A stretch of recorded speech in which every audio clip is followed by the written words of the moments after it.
हरे Krishna. I hope तुम्ही खूप हेल्दी, हॅपी आणि आनंदी आहात. Okay fine. सो आजची इंटरेस्टिंग रीडिंग आहे, लव्ह रीडिंग आहे. शेवटपर्यंत ही रील जरूर बघा. जी व्यक्ती तुम्हाला आवडते त्या व्यक्तीचं तुमच्यासाठी काय इंटेन्शन आहे. ओके, जी व्यक्ती तुम्हाला आवडते त्या व्यक्तीचं तुमच्यासाठी काय इंटेन्शन आहे.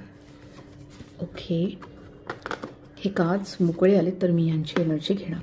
Right. So bottom of the day card असं सांगते की ही व्यक्ती असं म्हणते आहे की तुमचं त्यांच्याकडे लक्ष नाही आहे. तुम्ही तुमच्या करिअरमध्ये, तुमच्या लाईफमध्ये खूप इतके बिझी आहात की त्यांच्याकडे तुम्ही अटेन्शन देत नाही आहात. ओके, ह्या व्यक्तीचं इंटेन्शन एकदम क्लिअरली दिसतं आहे. ह्या व्यक्तीनं तुमच्यासोबत काहीतरी सुंदर प्लॅन करायचं आहे. ओके, काहीतरी एक्सपान्शन करायचं आहे. मे बी रिलेशनशिपमध्ये, आय डोंट नो ही व्यक्ती तुमची लव्ह लाईफमध्ये आहे, बिझनेसमध्ये आहे, व्यवसायामध्ये आहे, आईवडील आहेत, फ्रेंड्स आहेत, रिलेटिव्ज आहेत, जी पण ही व्यक्ती कोणी असेल. पण ह्या व्यक्तीला तुमच्यासोबत एक सुंदर प्लॅन करायचं आहे, एक्सपान्शन करायचं आहे, काहीतरी नवीन अचीव करायचं आहे तुमच्यासोबत.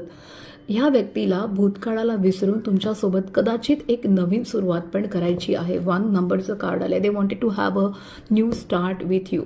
ह्या व्यक्तीला जुन्या गोष्टींना बाय बाय करायचं आहे. हे व्यक्तीला जुन्या गोष्टीला बाय करून एका नवीन ऊर्जेकडे, एका नवीन एनर्जीकडे जायचं आहे.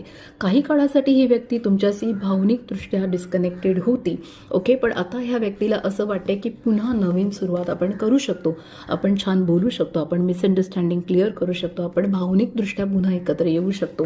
ओके, ह्या व्यक्तीचं इंटेन्शन, कदाचित ही व्यक्ती तुम्हाला मॅनिफेस्ट करत आहे. ही व्यक्ती तुम्ही त्यांच्याशी बोलावं, तुमचं रिलेशनशिप सुंदर हील व्हावं, याच्यासाठी ही व्यक्ती साम दाम दंडभेद पद्धतीने प्रयत्न करते. कुणाला कन्सल्ट करते, कुणाचा सल्ला घेते, कुणाचा गायडन्स घेत आहे, वेगळे वेगळे टेक्निक वापरते आहे, हिलिंग करत आहे, जेणेकरून हे नातं हील व्हावं, हे नातं ब्लेस्ड व्हावं, या नातामध्ये एक सौंदर्य यावं, ह्या नातामध्ये शॉवर्स, फ्लावर्स एनर्जी असावी असं त्यांना वाटते. तर ही व्यक्ती स्वतःला पण छान करत आहे, कारण की तुमच्यावरती ही व्यक्ती प्रेम करते आहे.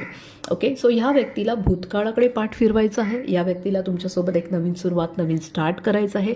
या व्यक्तीला नवीन एनर्जीने तुमच्या लाईफमध्ये पुन्हा यायचं आहे. जे दडपण होतं, जे नेगेटिव्ह होतं, त्यांना बाय करायचं आहे. उदासीनताला त्यांना बाय करायचं आहे आणि त्यांना नवीन सुरुवात करायची. कदाचित आत्ता या तुमच्या नात्यामधलं पण निगेटिव्हिटी बाय बाय होत आहे. सो हे इंटेन्शन खूप क्लिअर आहे.